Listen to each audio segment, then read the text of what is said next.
નમસ્કાર, ગુજરાત ન્યૂઝમાં આપનું સ્વાગત છે અને કરંટ ટોપિક સાથે હું છું માલવી। આજે કરંટ ટોપિકની અંદર જે વાત કરવી છે, આજનો જે વિષય છે, કારણ કે લોકસભાની અંદર ઓપરેશન સિંદૂર પર મહાચર્ચા ચાલી રહી છે। જે પ્રમાણે ગઈકાલે સતત 16 કલાક સુધી ઓપરેશન સિંદૂર પર ચર્ચા કરવામાં આવી અને જે પ્રમાણે સતત બીજા દિવસે પણ આજે ચર્ચા કરવામાં આવી છે। અમિત શાહ દ્વારા પણ લોકસભાની અંદર જે જવાબ છે તે રજૂ કરવામાં આવ્યો છે ઓપરેશન સિંદૂરને લઈને।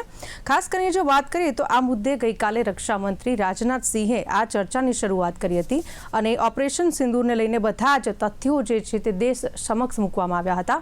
ત્યારે આજે પણ એ જ વિષય ઓપરેશન સિંદૂરને લઈને લોકસભાની અંદર જે ચર્ચા છે તે કરવામાં આવી હતી અને આજે જે પ્રમાણે વાત કરીએ તો જે સત્તા પક્ષ છે એમાંથી પણ વાત કરવામાં આવી છે। અમિત શાહ દ્વારા જે જવાબ મૂકવામાં આવ્યો છે અને સાથે સાથે જે વિપક્ષ છે તેમાંથી આજે પ્રિયંકા ગાંધી બોલી શકે છે, રાહુલ ગાંધી બોલી શકે છે, આ સાથે અખિલેશ યાદવ પણ આ લોકસભાની અંદર આજે પાકિસ્તાન સીઝ ફાયર મુદ્દે ઓપરેશન સિંદૂરને લઈને પણ આજે જે ચર્ચા છે તે કરી શકે છે, કારણ કે વિપક્ષ દ્વારા જે અનેક સવાલો મૂકવામાં આવ્યા છે અને સવાલોથી સરકારને ઘેરવામાં આવી છે। ત્યારે એ જ વિશે વાત કરવી છે। આજે લોકસભામાં જે ઓપરેશન સિંદૂર પર મહાચર્ચા કરવામાં આવી રહી છે, જે પ્રમાણે અગાઉ પણ એટલા બધા નિવેદનો સામે આવ્યા હતા। ખાસ કરીને જો વાત કરીએ તો ગોગોઈ દ્વારા નિવેદન આપવામાં આવ્યું હતું અને જે એક બાદ એક જે નિવેદનો આવ્યા હતા કે ભાઈ શા માટે જે ઓપરેશન છે તે અટકાવી દેવામાં આવ્યું છે। આ સાથે જ ઘણા બધા સવાલો ઊભા થઈ રહ્યા છે। જે પ્રમાણે જેડીયુ દ્વારા કહેવામાં આવ્યું હતું કે વડાપ્રધાન બોલતા નથી પરંતુ એક્શન લઈને બતાવે છે, આ પ્રકારનું જે જેડીયુનું નિવેદન છે તે પણ સામે આવ્યું હતું। સાથે વાત કરીએ તો પાકિસ્તાન પર હુમલો કેમ રોકવામાં આવ્યો આને લઈને જે વિપક્ષ અને સરકાર વચ્ચે જે તીખી બહેસ છે એ અત્યારે જોવા મળી રહી છે લોકસભાની અંદર ને આ સાથે જ બની શકે છે કે જે પ્રમાણે પીએમ મોદી છે એ સાંજે લોકસભામાં છે તે બોલી શકે છે। અનેક શક્યતાઓ છે। સાથે સાથે જે રીતે જવાબ પ્રેઝન્ટ કરવામાં આવી રહ્યો છે, અમિત શાહે પણ જે રીતે ઓપરેશન સિંદૂર પર વાત કરી છે અને ખાસ કરીને જો વાત કરીએ તો વિપક્ષ દ્વારા જે પ્રમાણે સરકારને ઘેરવામાં આવી રહી છે અને ઓપરેશન સિંદૂરને લઈને અનેક જે સવાલો છે તે કરવામાં આવી રહ્યા છે, તો તે જ વિશે આજે વાત કરવી છે કરંટ ટોપિકની અંદર। ને કરંટ ટોપિકની અંદર આપણી સાથે આ જ વિશે ચર્ચા કરવા માટે જોડાયા છે ગેસ્ટ પેનલમાં રાજેશ ઠાકર, જેઓ રાજકીય વિશ્લેષક છે, સાથે પ્રશાંત ગઢવીજી, જેઓ રાજકીય વિશ્લેષક છે। આ બંનેનું સ્વાગત છે કરંટ ટોપિકની અંદર। રાજેશજી, જે પ્રમાણે વાત કરીએ આ ચર્ચાઓ થઈ રહી છે અને ગઈકાલે પણ આપણે જોયું કે સતત બપોરથી ચર્ચા ચાલુ થઈ હતી અને મોડી રાત સુધી 12 વાગ્યા સુધી જે ચર્ચા તે ચાલી રહી હતી। ખાસ કરીને જો વાત કરીએ તો લોકસભામાં વિપક્ષ તરફથી આજે જે મુદ્દા ઉઠાવવામાં આવી રહ્યા છે, કઈ રીતે જુઓ છો? એ તો જ્યારે આ પઠાણકોટનો હુમલો થયો અને એના પછી સરકારે ઓપરેશન સિંદૂર એ શરૂ કરવાનું જ્યારે નિર્ણય કર્યો અને મન બનાવ્યું, ત્યારે વિપક્ષ આખો સરકારની પાછળ ઉભો રહ્યો હતો અને આખા વિપક્ષે એનું સમર્થન આપ્યું હતું। એ વખતે સર્વદળીય બેઠક પણ 2 વખત મળી હતી ને એની અંદર પણ તમામ વિપક્ષના લોકોએ એ સરકારની અમે સાથે જે પણ નિર્ણય કરે, સૈન્ય કાર્યવાહી હોય, કૂટનૈતિક કાર્યવાહી હોય કે બીજી કોઈ પણ પ્રકારના એક્શન હોય, પણ એ ઓપરેશન સિંદૂર શરૂ થયા પછી જે ડ્રામેટિક સિચ્યુએશનની અંદર અચાનક જ ટ્રમ્પની એન્ટ્રી થઈ અને સીઝ ફાયર જાહેર થયું, ત્યાંથી એક વિવાદ શરૂ થયો। એટલે કોઈ પણ દેશ હોય એની અંદર જ્યારે યુદ્ધની સ્થિતિ હોય ત્યારે સ્વાભાવિક જ છે કે આખો દેશ એની સાથે હોય, પણ યુદ્ધ પૂરું થયા પછી એના પરિણામ અને એના કારણો એ બધાનું વિશ્લેષણ જે છે એ વર્તમાન પણ કરતો હોય છે, ભવિષ્ય પણ કરે અને ઇતિહાસની અંદર પણ એ ઘટનાનું પોતપોતાની રીતે વિવરણ થતું હોય। આજે દેશની સૌથી મોટી પંચાયત છે, એ પંચાયતની અંદર એની ચર્ચા એટલા માટે થાય છે કે ઓપરેશન સિંદૂરનું સીઝ ફાયર થયું એ પછી કેટલાક સવાલો ઉભા થયા હતા। એક તો વિદેશી હસ્તક્ષેપનો સવાલ સૌથી મોટો હતો, બીજો સૈન્ય અધિકારીઓ દ્વારા પણ જે સ્ટેટમેન્ટ આપવામાં આવ્યા કે ભાઈ આપણું જે નુકસાન થયું છે એ બાબતની સૈન્ય અધિકારીઓએ વાત કરી। કેટલાક લોકોએ એમ કે આ માત્ર બહુ સીમિત એક ઓપરેશન છે, એનાથી આગળ નહીં વધવું એવું એમ કે સરકારનું સૂચન હતું, એ પ્રકારનો એક વિવાદ એની અંદર થયો। ખુદ આપણા વિદેશ મંત્રીએ એ પ્રકારનું નિવેદન કરેલું કે પહેલા એને પાકિસ્તાનને જાણ કરવામાં આવી હતી, એ પછી ઓપરેશન સિંદૂર શરૂ થયું હતું। એટલે આ બધા જે સ્ટેટમેન્ટ આવ્યા એના કારણે પણ કેટલીક કુશંકાઓ ઊભી થઈ હતી અને એની અંદર આ ઓપરેશન સિંદૂર કરવા પડ્યું એના માટેનું મુખ્ય કારણ પહેલગામનો હુમલો, તો સિક્યુરિટી લેબ્સ એ કેમ થયો, આઈબી છે કે ઇન્ટેલિજન્સ છે આપણી, એ કેમ ફેલ થઈ, એની જવાબદારી કોની? અને એના માટે એમ કે લોકો અમિત શાહને જવાબદાર ગણતા હતા. જમ્મુ કાશ્મીરના ગવર્નરે રિસ્પોન્સિબિલિટી દીધી નૈતિક રીતે, પણ એ રિસ્પોન્સિબિલિટી એમ કે હોવી જોઈએ ગૃહ મંત્રાલયની. એટલે એ સવાલથી લઈ અને ઓપરેશન સિંદૂર અને રાફેલ, જે રાફેલ ઉપર કોંગ્રેસે બહુ જ બધા આક્ષેપો કર્યા હતા, એની અંદર ભ્રષ્ટાચાર થયાના, જે રીતે અનિલ અંબાણીની કંપનીને રાફેલનો કોન્ટ્રાક્ટ અપાયો, તો એ બધી જ જે વાતો છે. અને એમાં જયારે એક સમાચાર આવતા હોય કે ભાઈ રાફેલને નુકસાન થયું છે, વિદેશી મીડિયા તરફથી પણ આવતું હોય, સૈન્ય અધિકારી પણ પરોક્ષ રીતે એમ કહેતા હોય. તમે કાલની ચર્ચામાં રાજનાથસિંહે સ્પષ્ટતા નથી કરતી કે આપણું એક પણ રાફેલ છે અને નુકસાન નથી થયું. એને બચાવમાં એવું કીધું કે ભાઈ જયારે આપણે પરીક્ષામાં બેઠા હોય તો એક બે પેન્સિલ થોડી વધારે ઘસાઈ જાય, માર્ક્સ કેટલા આવે છે જોવાનું છે. એનો મતલબ કે એનો પણ પરોક્ષ જવાબ આપવામાં આવે. એટલે વિપક્ષ કેટલીક સ્પષ્ટતાઓ માંગે છે અને એના કારણે આ બંને સદનની અંદર 16 કલાકની ચર્ચાઓ એની અંદર થઈ છે. એમાં તમામ મુદ્દાઓ જે શંકા આશંકાઓ છે, વિપક્ષ જે છે સરકાર પાસે તેનો જવાબ માંગી રહી છે. સરકાર જે છે એ પોતાની રીતે એની સ્પષ્ટતા કરી રહી છે. હવે આજે અમિત શાહના નિવેદન પછી, એટલે વિપક્ષ અને પક્ષ બંનેના સામસામા આક્રમણ, રાજકીય જે અવલોકન છે એ બધું જ થયા પછી છેલ્લે વડાપ્રધાન, જેમની પાસે સૌથી વધારે અપેક્ષા વિપક્ષ આપી રહ્યો છે કે ભાઈ ટ્રમ્પ 26 વખત એમ કહેતા હોય કે ભાઈ અમે ટ્રેડ ડીલનું ધમકી આપીને આ સીઝ ફાયર કરાવ્યું છે, અને આપણા તરફથી એક પણ વખત પ્રધાનમંત્રી સ્તર ઉપરથી જયશંકરે કાલ કીધું કે ભાઈ એની અંદર નથી હસ્તક્ષેપ, પણ ત્યાંના અમેરિકન પ્રેસિડેન્ટ તરીકે દુનિયાભરના જેટલી જગ્યાએ ગયા ત્યાં તમામ જગ્યાએ આ દાવો કર્યો છે. અને વડાપ્રધાને દાવાને દુનિયાના એક પણ પ્લેટફોર્મ પર ફગાવ્યો નથી. એટલે વિપક્ષ જે છે પ્રધાનમંત્રીના મોઢેથી આ ઓપરેશન સિંદૂર જે છે એ થવા પાછળનું કારણ અને એનું પરિણામ, એ બેની વચ્ચેની ચર્ચા અને ચર્ચાના જવાબો માંગવા માટેની કોશિશ કરશે. હજી આજનો આખો દિવસ જે છે આ મહાચર્ચા ચાલુ રહેશે અને સાંજે વડાપ્રધાન શું બોલે છે એના ઉપર સૌની નજર છે. બિલકુલથી જે પ્રમાણે અત્યારે આજે સમગ્ર જે સવાલો જે ઉઠાવી રહી છે, ખાસ કરીને જે પહેલગામની અંદર હુમલો થયો હતો જેમાં 26 લોકોના મૃત્યુ થયા હતા, અને જે રીતે અત્યારે વિપક્ષ દ્વારા સવાલો કરવામાં આવી રહ્યા છે, ખાસ કરીને પ્રશાંતજી આપને પૂછવું છે કે વિપક્ષના ઘણા સવાલ છે, અને ગોગોઈએ જે રીતે વાત કરી કે ઓપરેશન અધૂરું છે, સીઝ ફાયર કેમ કર્યું, ત્યારે અમેરિકાના જે મીડિયેશન છે તેને આપ કઈ રીતે જુઓ છો? આ દેશમાં જે બંધારણીય રીતે બધી રચના થઈ છે, શાસક પક્ષ અને વિપક્ષ બંનેનું કામ છે. શાસકનું કામ શાસન કરવું અને એમાં રહી ગયેલી ત્રુટીઓ ઉપર અવાજ ઉઠાવો અને પ્રશ્નો કરવા એ વિપક્ષનું કામ છે. એટલે વિપક્ષ શાસકમાં તો છે નહીં, પણ ચોક્કસથી સરકારના ક્યાંક કામમાં ત્રુટી રહી ગઈ હોય તો એ અવાજ ઉઠાવો એનું કામ છે.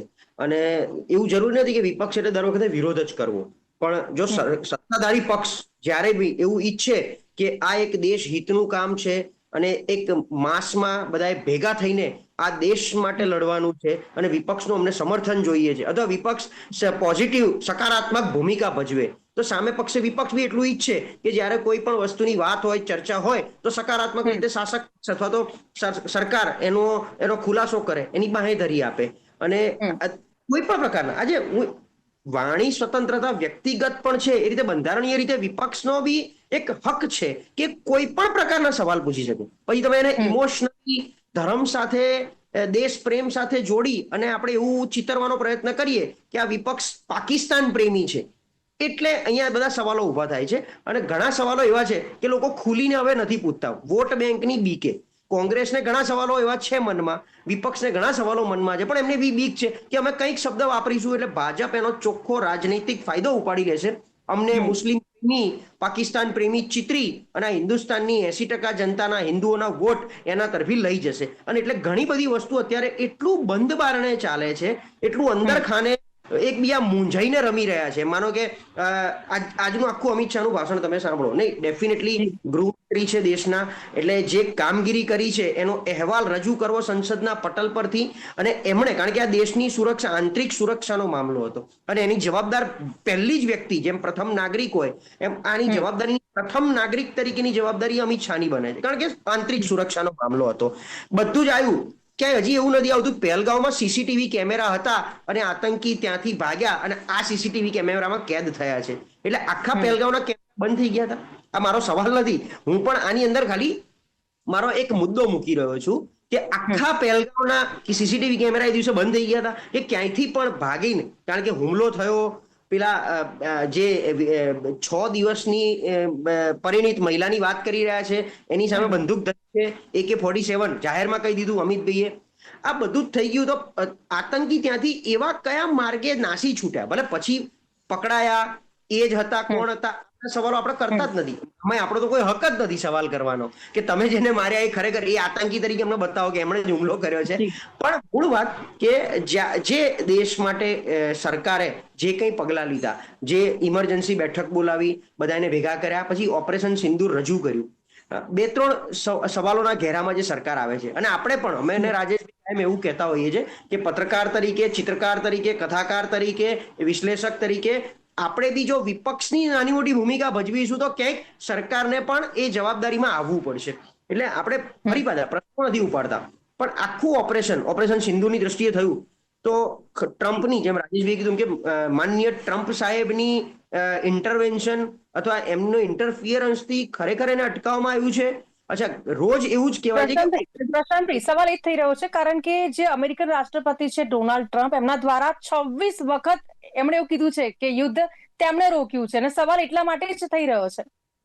માલવી, બીજી એક વાત હું એડ કરું છું કે આજના જે ન્યૂઝપેપરમાં પ્રમુખ અખબારના મુખ્ય પેજ ઉપર રાજનાથસિંહની સ્પીચના અંશ આપેલા છે, અને એમાં એવું સૈન્ય દ્વારા પણ કહેવામાં આવ્યું છે કે હાલ પૂરતું પૂરું કરી નાખ્યું છે. પૂરું એટલે પૂરું, સ્થગિત એટલે બ્રેક મારી છે કે ફૂલ સ્ટોપ આપ્યું છે, આ બે વચ્ચે પાતળી સ્પષ્ટતા નથી કરવામાં આવી. એટલે એ જ કહું છું કે અચ્છા, ઓપરેશન સિંદૂર પૂરું કરી નાખ્યું છે તો કેમ કરી નાખ્યું છે? અચ્છા, આપણને પાછું એવું પણ કહેવામાં આવ્યું કે અમને પાકિસ્તાન તરફથી પણ રિક્વેસ્ટ આપવામાં આવી, તો સરકારને કેમ એવો પાકિસ્તાન પ્રેમ ઉભરાયો? કારણ કે પાકિસ્તાન આપણું પહેલું દુશ્મન છે. બાકી બધા દુશ્મન અલગ છે, ટ્રેડ વાળા. પાકિસ્તાન આપણું પહેલું દુશ્મન છે. અને આપણે સંસદમાં આંકડા ગણાવીએ છીએ કે અત્યાર સુધીની સરકારમાં પાકિસ્તાન તરફથી આટલા હુમલા થયા છે, તો આ સરકાર પાકિસ્તાનને તો ધડ મૂળથી પાડી દેવાની છે. તો એવો કયો પ્રેમ ઉભરાઈ ગયો આપણને કે પાકિસ્તાન તરફથી વિનંતી આવે ને આપણે આ ઓપરેશન સિંધુને અટકાવી દેવું પડે? હજી પણ આ જનતાની 140 કરોડ જનતાનું ઇમોશન્સ ખાલી 26 નાગરિકો સાથે નથી જોડાયો, આખા દેશ સાથે જોડાયેલો છે કે મારી પણ ઈચ્છા છે કે મારી આ સરકાર સાથે અપેક્ષા છે કે પાકિસ્તાનને ધડ મૂળથી પાડી દો. કેમ ના પાડી શકાય? આપણામાં એટલી તાકાત છે તો આપણે કેમ એને અટકાવ્યું? આપણે સતત ચાલુ રાખવાનું હતું જ્યાં સુધી એ ધરાશયી ના થઈ જાય, જ્યાં સુધી એ ઘૂંટણિયું ના થઈ જાય. કારણ કે આપણે તો દર વખત એવું જ કહીએ છીએ કે ઘૂંટણિયું થઈ ગયું પાકિસ્તાન. આપણે એના ટાર્ગેટ બહુ સારું, 9 ઐતિહાસિક ઘટના કહેવાય કે 9 આતંકી સંગઠનોના પેલા અડ્ડાઓ એક સાથે ઇતિહાસમાં પહેલી વાર કોઈ દેશે ઉડાડ્યા છે. અને એના માટે સેલ્યુટ છે દેશની સરકારને, દેશની સૈન્યને. અમને ગર્વ છે કે વિશ્વમાં ક્યારે આ રશિયા આટલું બધું કૂદે છે યુક્રેન સામે, એણે એક સાથે 9 કોઈ જગ્યા નહીં ઉડાડી શકી હોય, એમ આપણે તો 9 આતંકી સંગઠનોના અડ્ડા ઉડાડી મૂક્યા છે. તે 9 થી કેમ આપણે ગયા? ત્યાં 900 છે, 9 નથી ત્યાં લોકો. અને આપણી આઈબી પાસે બધા રિપોર્ટ પણ છે એના. એટલે આ નું કારણ સૌથી પહેલું. બીજું, આજના મુદ્દાને લઈને જો આપણે વાત કરીએ, સંસદમાં ચર્ચા અમિતભાઈ જે ખૂબ સારી રીતે વિવરણ કરી રહ્યા છે, એ બધી જ વાત 100% અમે સ્વીકારીએ છીએ દેશના એક નાગરિક તરીકે પણ, કે સંસદ લોકશાહીના મંદિરમાંથી આજે આ પટલ પર દેશ સમક્ષ મૂકવામાં આવ્યું છે કે આ આખી ઘટના કેવી રીતે ઘટી, એની પાછળ સરકારે શું ભૂમિકા ભજવી, સરકારે એની બહુ વ્યવસ્થિત ભૂમિકા ભજવી છે. હું ઈચ્છું જ છું અને આપણે પણ એને 100% સેલ્યુટ કરીએ છીએ. એની સાથે સાથે એટલી ચોક્કસ એક મીઠી ટકોર કરવી પડે કે સરકાર જે કરેલા કામનું વિવરણ જ ત્યાંથી કરે. પાછલી વાત વાગોળવાનો મતલબ નથી. 61માં આમ થયું હતું, 63માં તેમ થયું હતું, તમને બોલવાનો અધિકાર નથી, આ બધી વાતનો મતલબ નથી. અમે આ છીએ, અમે આ કર્યું છે, આ વાત જો મૂકી હોય તો હજી પણ વધારે આકૃતિક રીતે સારી લાગે આ વસ્તુ. એટલે વિપક્ષનું કામ છે એ તો સવાલો કરતા રહેશે. મને લાગે છે કે ઉરીની ઘટના સૌથી પહેલી જે બની, સર્જિકલ સ્ટ્રાઇક, અને ખાસ કરીને પુલવામા પછી જ્યારે આ વસ્તુ ઉપર ચર્ચા કરવામાં આવે છે, આતંકીને લઈને, ઠાર માર્યાને લઈને, સરકારે કરેલા ઓપરેશનને લઈને, એને લઈને ઉભા થતા પ્રશ્નોને લઈને, ત્યારે સંસદની અંદર એવું વાતાવરણ ઊભું કરવામાં આવે છે કે વિપક્ષ જે બેઠું છે એ દેશ દ્રોહી છે અને સરકાર જે છે એ એકમાત્ર દેશ પ્રેમી છે. મને લાગે છે કે આ સંસદનું પોતાનું અપમાન છે. મને વિપક્ષના નેતા તરીકે સુષ્મા સ્વરાજની સ્પીચ પુષ્કળ યાદ છે, પુષ્કળ ગમે છે. મને વાજપેયીની વિપક્ષના નેતા તરીકેની, અડવાણીની સ્પીચ વિપક્ષના નેતા તરીકેની અને ત્યારે સરકાર તરીકેની, મનમોહન સિંહની અને સોનિયા ગાંધીની સ્પીચને ચલો બાજુ પર મૂકી દઉં છું, પણ મનમોહન સિંહ અથવા તો કોંગ્રેસના બીજા સારા 2-4 નેતાઓની સ્પીચ સરકાર તરીકે જ્યારે આપી હોય અને વિપક્ષ તરીકે જ્યારે અમને સારી રીતે સાંભળવામાં આવ્યા હોય સુષ્મા સ્વરાજજી, ત્યારે ત્યાં એકબીજાને એવું ચિત્ર નહોતું ચિતરતા કે ભાઈ તમે દેશદ્રોહી છો ને અમે દેશપ્રેમી છે, અથવા અમે દેશપ્રેમી છે ને તમે આ જે છે એ માહોલ મને લાગે છે સંસદની પ્રણાલીના, સંસદના કલ્ચરને શોભા નથી આપતું. બિલકુલ, તે વિપક્ષ તરીકે સવાલ તો પૂછાવા જ જોઈએ, જેથી કરીને દેશ સમક્ષ જે સ્પષ્ટીકરણ છે તે થઈ શકે. ખાસ કરીને રાજેશભાઈ, જે રીતે આપણે વાત કરીએ કે થરૂર બાદ વધુ એક દિગ્ગજ નેતા છે કોંગ્રેસ તરફથી નારાજ જોવા મળી રહ્યા છે. સોશિયલ મીડિયા પર આડકતરી રીતે તેમના દ્વારા પોસ્ટ મૂકવામાં આવી છે અને તેના કારણે ક્યાંક રાજકારણ ગરમાયું છે. હું જેમની વાત કરી રહી છું, મનીષ તિવારી, જેમણે સોશિયલ મીડિયા ઉપર એક પોસ્ટ મૂકી છે અને તેમણે ચુપ્પી સાધી છે એક પ્રકારની, અને જે રીતે સોશિયલ મીડિયા પર પોસ્ટ મૂકવામાં આવી છે કે ભારત કા રહેને વાલા હું, ભારત કી બાત સુનાતા હું, આ પ્રકારની જે પોસ્ટ મૂકવામાં આવી છે એને આપ કઈ રીતે જુઓ છો? શું નારાજ ચાલી રહ્યા છે કોંગ્રેસથી મનીષ તિવારી? મનીષ તિવારી, શશી થરૂર, આ બંને G23 જે ગાંધી પરિવારની સામે એક મોરચો માંડ્યો હતો એના સદસ્ય રહી ચૂક્યા છે. કોંગ્રેસ કેમ અત્યાર સુધી એમને કોંગ્રેસની અંદર વેઢારે છે, કોંગ્રેસની આ પરિપાટી છે કે માણસ જ્યાં સુધી કોંગ્રેસને લાત મારીને નીકળે નહીં ત્યાં સુધી કોંગ્રેસ એને સાચવી રાખે. મનીષ તિવારીને પંજાબની અંદરથી સંસદમાં ટિકિટ આપી અને કોંગ્રેસે સાચવી રાખ્યા. શશી થરૂર પણ સંસદ સભ્ય તરીકે સચવાયા અને એમની ભૂમિકા જ્યારે વિદેશનું મંડળ ગયું અને એ વખતે એમણે વડાપ્રધાને શશી થરૂરના ઇન્ટેલિજન્ટ માણસ છે, એની અંદર કોઈ શંકાને સ્થાન જ નથી, પણ એ બંનેની ભૂમિકા જે છે સંદિગ્ધ કોંગ્રેસ માટે હંમેશા રહી છે. અને અત્યારે જ્યારે સંસદની અંદર પહેલી વખત એવું થયું છે કે ભારતીય જનતા પાર્ટી માટે તો આ મોકળું મેદાન અને ગમે એવી પીચ છે, ત્યાં આવી એને ફ્રન્ટ ફૂટમાં ચોક્કા ને છક્કા મારવાના હોય. એ વિષય ઉપર વિપક્ષે દબાવ ઉભો કરવો પડે ચર્ચા કરાવવા માટે. ત્યાં તમે સમજો કે જેણે યુદ્ધ લડ્યું છે અને જેમ કે છે કે યુદ્ધમાં અમે પાકિસ્તાન એમ કે જડબાતોડ જવાબ આપ્યો છે, એ સત્તાપક્ષ જવાબ આપવાથી બચતું હતું અત્યાર સુધીમાં. આવું આ પહેલા ક્યારેય નથી થયું. એટલે ભારતીય જનતા પાર્ટી એની પીચ ઉપર પણ જે છે એ ફ્રન્ટ ફૂટમાં નથી રમી રહી. બીજો વિષય એ છે કે આજે એક પરંપરા રહી છે કે ભાઈ સવાલ ઉભો કરો એટલે તમને દેશદ્રોહી કે, એટલે માણસ જે છે એ પોતાની જાતનું ઓડિટ કરવા માંડે કે હું આવું કહીશ તો લોકોની સામે હું દેશદ્રોહી સાબિત થઈ જઈશ. એના કારણે જે કહેવું છે એ કહેવાથી બચે, કાં તો જે કહેવાની વાત છે અને એવી રીતે કે આ બાજુ પણ હોય ને પેલી બાજુ પણ હોય. હકીકતમાં એવું છે કે 61ના યુદ્ધ ઉપર પણ સવાલ ઉભા થાય છે, 62ના યુદ્ધ ઉપર પણ સવાલ ઉભા થાય છે અને 71ના યુદ્ધ ઉપર પણ સવાલ ઉભા થાય છે. યુદ્ધ ચાલતું હોય ત્યારની જે ભૂમિકા છે વિપક્ષની એ બિલકુલ સત્તાની સાથે હતી અને રહી. યુદ્ધ જે રીતે અચાનક ખતમ થયું અને એની અંદર જે પ્રશ્ન ઉભા થયા, સેનાના અધિકારીઓને તમે દેશદ્રોહી કહેશો? જે લોકોએ પોતપોતાના અલગ પ્લેટફોર્મ ઉપરથી એમ કીધું હોય કે ભાઈ અમને સ્પષ્ટ સૂચના હતી કે આનાથી વધારે તમારે નથી કરવાનું, કાંઈ એ જ લોકો એમ કહેતા હોય કે આપણું જે છે એ ફાઇટર જેટને નુકસાન થયા છે, કેટલા થયા છે એમાં આપણે નથી પડતા પણ એની અંદર નુકસાન થયું છે, તો ખુદ સૈન્યના અધિકારીઓ જે વસ્તુની કબૂલાત કરી રહ્યા છે. ત્રીજી વસ્તુ એ નથી જ થયું, દાખલા તરીકે ટ્રમ્પે મધ્યસ્થી નથી કરી તો ટ્રમ્પને તમારું વિદેશ સચિવ મિસ્રી સાહેબ પ્રેસ કરે એના અડધો કલાક પહેલા કેવી રીતે ખબર પડી પાકિસ્તાન અને ભારતની વચ્ચે સીઝ ફાયર થઈ ગયું છે? એમની મધ્યસ્થી હશે તો જ અમને ટ્રમ્પે ટ્વીટ, નહીતર તો નરેન્દ્રભાઈની ટ્વીટ પહેલા આવી જતી હતી. બીજી વસ્તુ એ છે કોઈ યુદ્ધ રિક્વેસ્ટથી પૂરું નથી થતું. ઇનકેસ જો રિક્વેસ્ટ કરી હતી પાકિસ્તાને તો આપણે એવું સમજીને ચાલવું જોઈએ કે અત્યારે પ્રેશરમાં છે, અત્યારે દબાણમાં છે, તો આપણે કોઈ શરતો મૂકી એમની આગળ કે ભાઈ તમે હાફિઝ સઈદને અમને સોંપી દો કે દાઉદને અમને સોંપી દો કે આતંકવાદી જેટલા જે અમે નામ ઇન્ટરનેશનલ કોર્ટમાં આપેલા છે એમાંના આટલા લોકોને અમને સોંપી દો. આ પ્રકારની કોઈ શરત મૂકી? રિક્વેસ્ટ આવીને રિક્વેસ્ટ ઉપર આપણે યુદ્ધને પૂરું કરી દીધું. આ પહેલા દુનિયાના કોઈ પણ ઇતિહાસની અંદર આવું બન્યું નથી. યુક્રેનને કેટલી રિક્વેસ્ટ કરવામાં આવી, એમાં પણ અમેરિકાએ મધ્યસ્થી કરી. યુક્રેન રશિયાનું યુદ્ધ પૂરું નથી થયું. ઇઝરાયલ અને ઈરાનના યુદ્ધની અંદર અમેરિકાએ બહુ જ બધી મધ્યસ્થી કરવાની કોશિશ કરી. ઈરાને એની શરતો ઉપર જ યુદ્ધ જે છે એ ત્યાં આગળ એમણે રોક્યું છે. તો દરેક દેશ છે એ પોતાની રીતે, એટલે ઓપરેશન સિંદૂર થયું ત્યારે બધા જ એની સાથે હતા, એની સાથે કોઈ સવાલ જ નહોતા. અને સવાલ તો એ ઉભો થાય કે જ્યારે તમને એક વખત એવો મોકો મળ્યો હતો સરહદની પાર જઈ અને પાકિસ્તાનને સબક શીખવાડવાનો, અને પાકિસ્તાન રિક્વેસ્ટ કરવાની પોઝિશનમાં આવ્યું હતું, એટલે મતલબ કે કરગરવાની કોશિશમાં આવ્યું હતું, આજીજી કરવાની કોશિશ. રાજનાથસિંહના શબ્દોનું આપણે જો ડિટેલમાં વિશ્લેષણ કરીએ તો આ થાય. તો એ વખતે તો તમારી પાસે મોકો હતો. બીજું, ચાલુ યુદ્ધની અંદર IMF નું ફંડ છોડવામાં આવ્યું અમેરિકા તરફથી. એ વખતે પણ આપણી કૂટનીતિક નિષ્ફળતા સાબિત થઈ હતી કે પાકિસ્તાન જે છે એના આતંકવાદી સામે આપણે લડી રહ્યા છે, અને એમને જે છે એ ફંડ ત્યાં આગળ રિલીઝ કરે છે. બીજી વસ્તુ એ છે પાકિસ્તાન અને ઇન્ડિયા બંનેને એક પ્લેટફોર્મ ઉપર મૂકીને ટ્રમ્પ જે ચર્ચા કરતા હોય કે બંને સમજદારીથી વર્તવું પડશે.